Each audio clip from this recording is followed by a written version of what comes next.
Hey, I am Denise Confer, your lifestyle enhancement architect, and I'm coming to you this afternoon just to share a quick story about my trip to Atlanta and what is going on with that. My trip to Atlanta, and I just wanted to share. So I went to Atlanta for an AI mastermind, and my brother is there right now, Reggie, formerly Reggie, now Harura, and his wife Alexa, and he wanted to surprise me with a climb to the top of Stone Mountain on a Sunday where it's his creation day. So this Sunday we are climbing to the top of Stone Mountain. I got 3 hours of sleep because it's a busy weekend. I'm there for a conference, and I'm like, just wake me up. I'm a big girl. I can do it. So we walk almost a mile to get there because he parks away.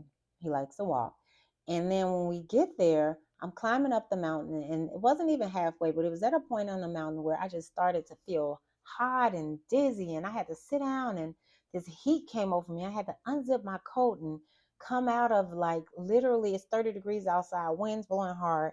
I had to unzip my coat and come out, and all this heat and stuff came off of me. And they explained to me that was a release. Okay, cool. So we climb, get to the top of Stone Mountain. It's beautiful. The sun rises, glowing on my face. I have to share some pictures. Only this much of my face is showing, but I'm glowing in the sun. We sat up there for 30, 40 minutes, and I just took in, did some affirmations, took in the sights. You can literally see the Atlanta cityscape. It's a 360 view of the Georgia area. It's beautiful, beautiful. Even in the cold, in the wind, it was beautiful. So on my way down, I got to a point where I needed to stop, and this time I needed to lay down. Like, okay, I can't just stop and sit down. I gotta lay down because I feel like I'm about to fall out. So I laid down, and as I laid down, just sharing with you all, I laid down on this big stone, and I laid all the way flat. And as I laid down, it was a clearing between trees all around me, but a clearing with clear sky. And it was beautiful. And then small clouds, the wind was blowing, so small clouds were blowing, blowing. And I'm like, okay. And as I laid down, this falcon flew over me in literal straight line, didn't a straight line over me. It's like, okay, some birds, nothing. None of this is making any difference to me, excuse me. So as I lay there, the wind is blowing, I'm gathering myself. I got affirmation music was playing in my ear, but it was instrumental. So as I laid there, I was like, this is peaceful. The skies are clear. This is wonderful. But I saw this huge cloud coming, huge cloud. And all I could think of, well, it's not going to stay long. It's going to move fast because the wind is blowing fast. And then this song started playing in my ear. Now it was talking, stand up, stand in your power, stand up, stand in your power. And then these three falcons came flying back past together towards the big cloud. But then the one huge falcon that actually flew across me it circled me, did a full circle around me, right? Now, I don't know what any of this means. I'm just laying there. It's birds, it's the sky. But I started to see that cloud, and I'm like, okay, the cloud's not going to stay long. It's just going to pass through. But get up, because it's going to block the sun. Get up, get up, get up. And the song, get up, get up, get up. So I get up, and I'm like, okay, I feel better. I'm ready to go. So his wife, Alexa, asked me, what did you feel? And I showed her everything. And she's like, I actually got that falcon. I was taking a picture of the bird, but I didn't realize it was circling you. I could see it circling me because I was laying down. But she didn't realize it. She just got a picture of it, a video of it circling. So as I'm coming down, she was just explaining to me some of the things that was, just basically just releasing in some of the things, right? So on our way down, fun fact, interruption to my moment, we saw my cousin that we had not seen in 5 years since my birthday in New Orleans. We did a first cousins trip. We had not seen nor talked to her since 2019. It's 2026. And we ran into my cousin.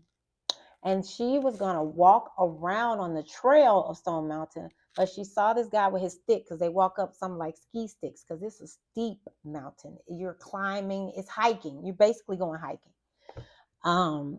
She was like, oh my gosh, she looked, my brother was in front of us. So he went on past, and I saw her look. And then she looked at me, and I shook my head like, yes, us.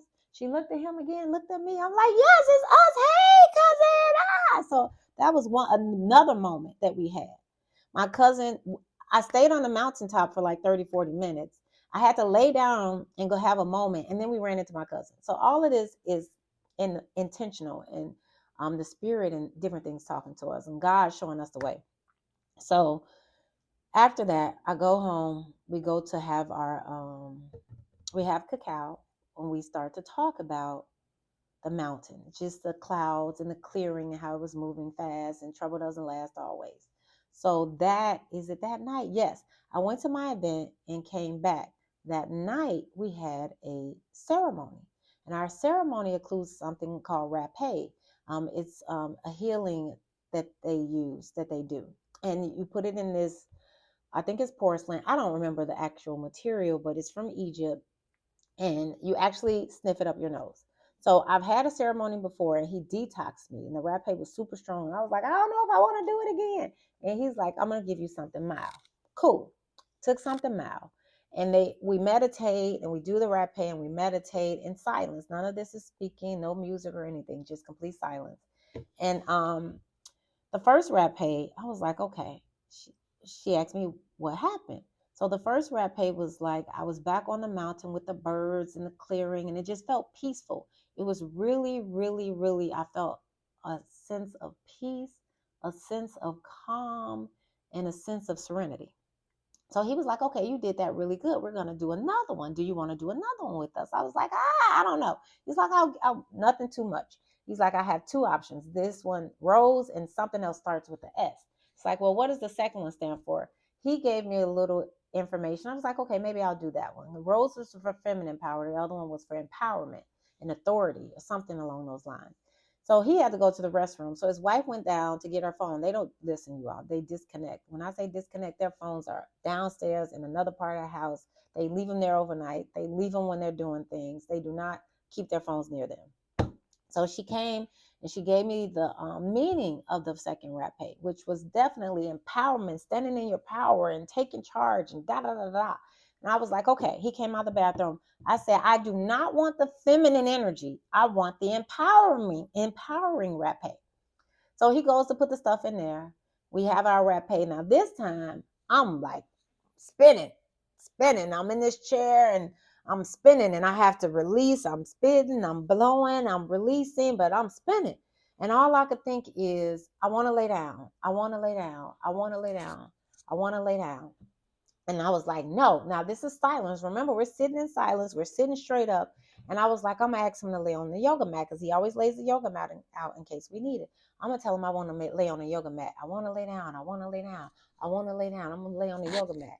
And I was like, okay, I'm not laying on the yoga mat. I'm going to sit up, and I'm going to fight through this, and I'm going to go through it. And you don't need to lay on the yoga mat. You can do it. This is all internal. Fight through it. Fight through it. Stop laying down. You don't have to lay down to go through something. Fight through it. Fight through it. So I'm sitting up. I'm having this internal battle. And I saw that big cloud from Stone Mountain again coming and just hovering over me. And this time it wasn't moving fast. It was staying. And I was like, oh my goodness, I want to lay down. I should tell him I want to lay down. No, you shouldn't tell him you want to lay down. Sit up. You can do it. You can do it. And I'm sitting there, hands open, receiving, and sitting there and sitting and sitting and sitting. And then I had a moment where I heard a ding, literally like a bell, like you would hit a church, like you hear the church bells, you hear the ding. I heard the ding. And at that moment, when I heard that ding, everything cleared up. The cloud dissipated. I was no longer dizzy. I didn't want to lay down. And it switched to this empowerment. I felt empowered. I felt full of energy. I felt very feminine. I felt like I can do anything. I can do all things. I can embrace myself. I don't have to lay down. Storms are temporary. They're going to pass from earlier. But you have to be able to stand through it. So let me ask, have you ever had a time where you wanted to give up and you wanted to stop fighting, but you stand strong? And keep in mind, this standing strong was not a fight. It wasn't like, oh, I got to tell people this and do that. It was internal. It was me telling myself, you can do this. You stand in your power. You can do it. You can do it. You can do it. So I had this internal thing going on. So as we talked about it, Alexa and I, we talked about the fact that we spend so much time as women, caregivers, mothers, grandmothers, daughters, giving our power away to our spouses, our husbands, our kids, our grandkids, our parents, our job. And we try to be strong and we try to support everybody and we try to hold down everything. And sometimes we just get tired and we just want to lay down and not give up, but just stop fighting and stop with all of the busy and the fussing and the this and the that. And it was like a moment where I realized that I can take my power back. And I don't have to be masculine and where I'm fighting through it, but feminine, embracing my power, right? So I was like, oh my God, this is so powerful for me. Alexa and I talked about it. It was like, it's so many times in women's lives where we just feel like we have to do it all and we have to give it all away to everybody else to make sure everything is okay. But we don't. We don't. We have to make sure we keep things for ourselves. And I had to ask my brother, which rap pay did you give me? He said, I gave you the feminine. I said, I didn't want the feminine. I wanted the empowering. But what I found out was that I needed was to know that I can hold on to my feminine power, stand in my own feminine power, and fight through things without fighting through things externally, but fight through things internally where I am empowered. I keep all of my feminine energy. I hold on to what I need for me and my next level in my life and where I need to go in my life and not have to give it all away and feel exhausted and depleted because I gave it all away. So that was my message to you all listening today. To all of my women that are listening, that are in a pivotal part of their lives, where they're giving it all to everybody, to the kids, to the job. If you're going through school, you're giving it all away and you're feeling exhausted, feeling depleted. I'm here to tell you, stand in your power, stand in your feminine power, and you can make it through. You don't have to give it all away. Like we are sometimes told, like we're nurturers, so we feel like we have to give it all away. We don't. We don't. We can keep it for ourselves so that we can power ourselves to get to the next level where we want to be in our lives. We have this burning dreams, burning goals and dreams and desires inside of our hearts that we have you ever felt like you're not where you want to be at the point in your life where you are at whatever age you are? I'll be 51 in July. I'm not bad. I haven't done bad, but I feel like I have things that I know, not feel like, I know I have things that I want to do, but I keep exhausting myself, giving my power away and not putting it into the things that I want to do. Like I've done great getting here, but now I'm at a point in my life where what do I need to get there? And what I need to get there and what you need to get there and what we need to get there is to embrace our feminine power. We don't have to be masculine. I've been told by my son, I'm so used to you popping your stuff. I ain't no punk. I'm very nice and calm, but sometimes I gotta pop my stuff. Like I don't have to do it that often. Sometimes, it calls for the masculine side of us, okay? Because we got that testosterone and sometimes we need it. But we don't have to have it all the time. Sometimes it's the feminine power that we need to fight through things internally because we don't have to give it away externally. So my message to you is hold on to your feminine power, right? And then let me know if this message touched anyone. Share this with a woman that you feel that you see is just depleted and all over the place. Share this with someone that needs to take their power back. I am here to help you take your power back. Okay. So in the process of creating my power restoration blueprint, I've helped a lot of people lose weight and people call me for advice and ask me things. But this time, I'm doing it for me. I'm setting up my curriculum. I'm setting up my 3-day workshops. I'm setting up my retreats. I'm setting up all of the things so that I can share what I want with everyone and I can feel empowered doing it. I don't have to worry about, oh my God, what's my husband going to do? Oh my God, well, how am I going to take care of my mother? Oh my God, my son, my grandkids, what are they going to do? They're going to be fine because Denise is taking her power, her feminine power back. And everybody's going to be fine, right? And then I'm topping it off with AI, which makes it easier for me to get to the point and get things done. So I am here as your health and habit coach, your lifestyle enhancement architect, and your AI certified consultant to tell you that you can do it. You can do it. So like, follow, stay tuned. I have so much more to come. So many great things happening. So many things in my future. And I want to help and spread love and joy to everyone, right? I want to help empower women. I help with my husband, empowering men, but the men will come. The men going to come along with the woman. I'm going to work on us, and then the men just gonna follow because that's what they do, right? That's what they do. But I love you all. This is Denise, your lifestyle enhancement coach, CEO of Project Self Investment. It took me so many years to come up with my business name, Project Self Investment LLC. It took so many years. And then one day it came to me. This guy, he's recently passed away. He's part of Girl Hold My Hand. He said, every time I see you, you're online talking about invest in yourself, invest in yourself, invest in yourself. So after I talked to him, I prayed on it. I went home like, what is this business name? I don't know what this business name is going to be for my health, holistic health programs. What is the business name?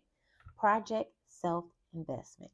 So we're going to invest in ourselves, and we're going to make these things happen. So I love you all. I am tuning out to deuces. I will see you soon. There's more to come. Tune in, like, follow, and share. Talk to you later.